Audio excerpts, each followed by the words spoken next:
So for my lesson, I'm going to be teaching Charity how to sew a skirt.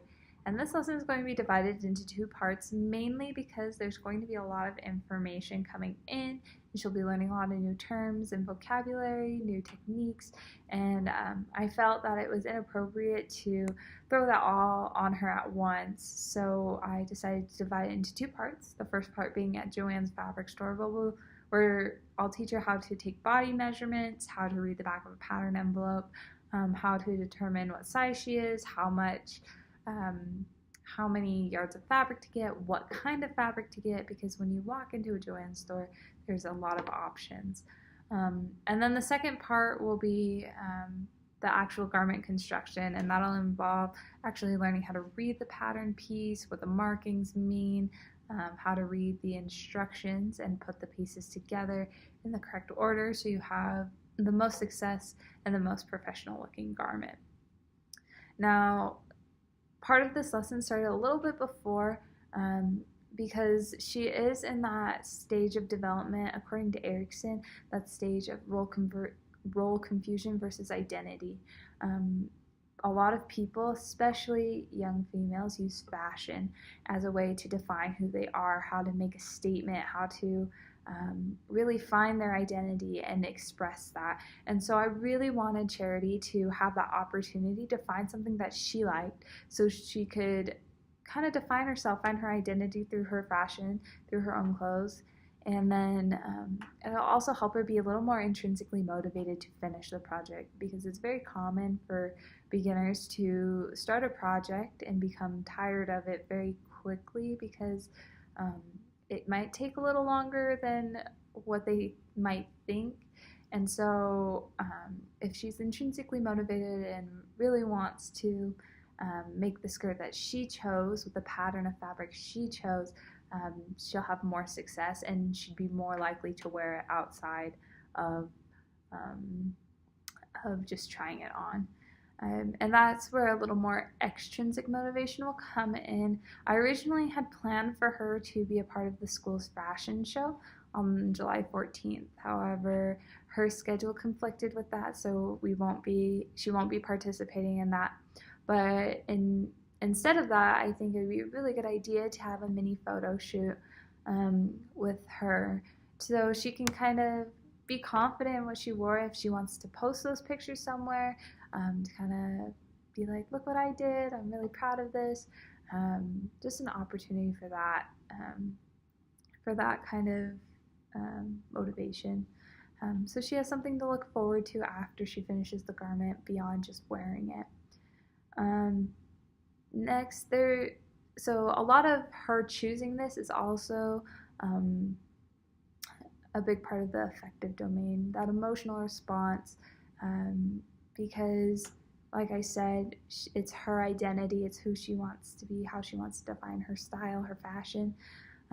So we're using a lot of emotion to kind of motivate her and to help her want to do this project, want to see it through. However, because she is a beginner, in the pre-assessment she had told me that she has sewn a pillowcase before, and the only apparel experience she's gotten is through helping her sister sew some pajama pants. But from what it sounded like, it doesn't seem like she has a lot of experience with that.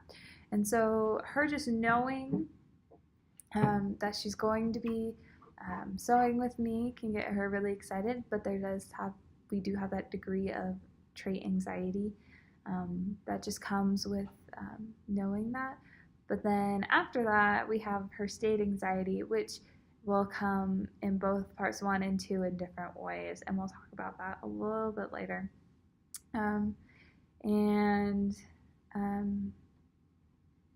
Part of this pre-assessment, this whole idea of choosing it, so she can visualize as well what she's going to look like in the garment. Again, to kind of help her with that motivation. And I feel like throughout this process, she will be having that imaginary audience. It's very typical when trying to define yourself through fashion to wonder what other people will think, and just kind of be like, oh, I didn't sew the seam straight, like everyone's going to notice, or it's too cinched in one side, everyone's going to look at that. And so part of that, we're going to try and calm that down a little bit by helping her understand that not all seams are straight. Even garments constructed in the industry aren't always that good. They don't have that amount of quality. So we're just going to kind of teach her those things along the way. So as far as part one, so when we get to Joanne's fabrics, I'm going to begin by taking her body measurements. And so the thing with pattern sizes is they are sized in a way that is not typical to standard sizes in retail stores. So this, I want to make sure I explain that to her, so when she would typically be one size, that might be a little bit smaller according to the pattern size, she might be a bigger size, bigger than she thinks she would be. It's just because those are different. We don't want to lower her self-esteem because she thinks she's a bigger size, because especially with adolescent girls, that is a huge thing that they're thinking about. And so I want to really try and prevent that. So explaining that right off the bat, that the body measurements don't define who you are. It just helps you find the pattern. Your fashion is what defines who you are. And that's what's amazing about constructing clothing, is that you can define yourself and your body type and be confident in that. So this in this stage, or this part of the lesson, after we do the body measurements, we'll be in the store, and there's this level of anxiety that always comes with walking into a fabric store if you don't really know what you're looking for. And so at this point, we're going to be talking about the back of the pattern piece, and mostly the different kinds of fabric that are appropriate for this specific garment.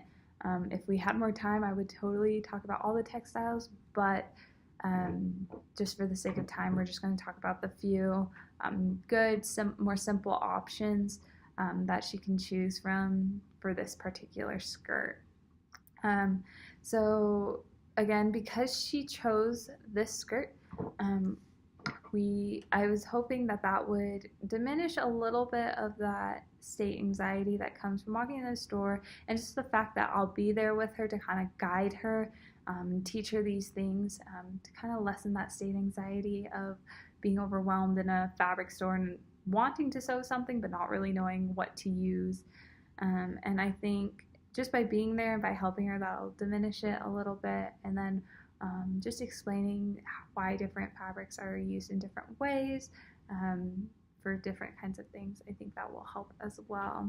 And I feel like after explaining that, that'll be turned into more facilitating anxiety rather than debilitating anxiety, because she'll be able to choose her own fabric, and she'll be like super excited about that, and help her kind of have that degree of challenge from thinking about visualizing this skirt that she's going to make and the pattern she's going to wear and the print of this fabric, just helping her kind of have that facilitating anxiety, that challenge, to help her become successful.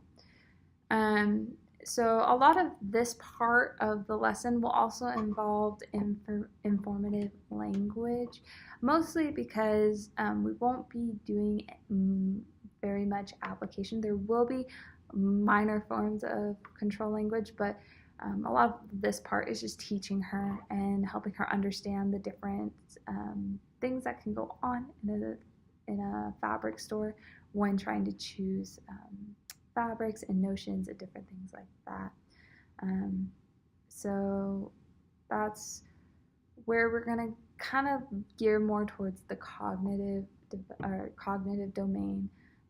It's just helping her learn these things, just kind of think about things in that way, think about how these different things might be used, and help her kind of think more abstractly, because at this point she is in Piaget's formal operational thought, and so she's able to think more abstractly.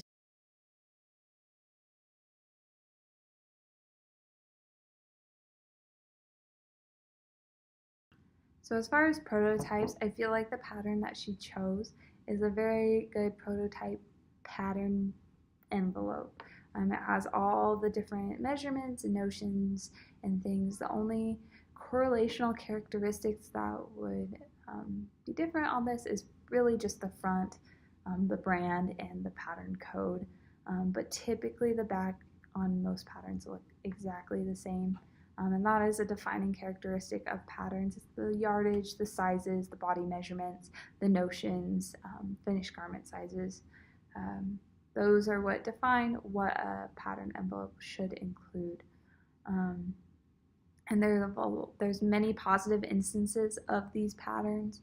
If you just go to the pattern drawers, you'll find all different kinds, and they all look very, very similar. As far as negative instances, there's not too many. There is potential for a negative instance on like the internet for that kind of pattern. If they don't include those things, and it doesn't necessarily come in an envelope, so you have the instructions and the pieces and the sizing, and there is potential for a negative instance in that. But since we're using the pattern and we're going to go looking for the pattern, it should be a fairly positive instance of that. And as well as that, she is going to be receiving a lot of information. Like I said before, there's going to be a lot of informative language, and so there's a lot of opportunity for misconceptions just because some tools, some things look very similar or used in very similar ways. And so I'm going to try and assess her as we go along, just to kind of help me understand where she's at as far as understanding, because I don't know 100% what she already knows about tools. I'm sure she knows what pins are and shears are, but maybe some of the other tools that we use for marking or different things like that, she might be a little more unfamiliar with. As well as that, a lot of fabrics can look the same, or it might seem like they're the same kind of cotton or weave or whatever.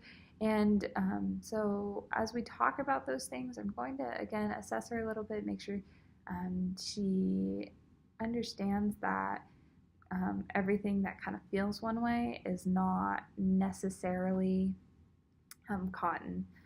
And so we're just going to assess as we go with that. And then just when I talk to her in part 2, I'll kind of see where those misconceptions occurred again and just kind of correct those as we go. As far as being in the building, there's not much I can do as far as controlling the temperature and stuff and her physical climate, but with our physical arrangement, I can be near her and next to her, make sure she's understanding, make sure she's listening, or hearing what I'm saying, so she can understand, and she again is not frustrated or overwhelmed. I try to do my best to have that face-to-face conversation with her, but again, we'll be looking at different fabrics, we'll be looking at different things, so though it would be ideal to just be able to sit down and talk to her and show her different things, just due to time and resources, this is the best way we can do it for the circumstance.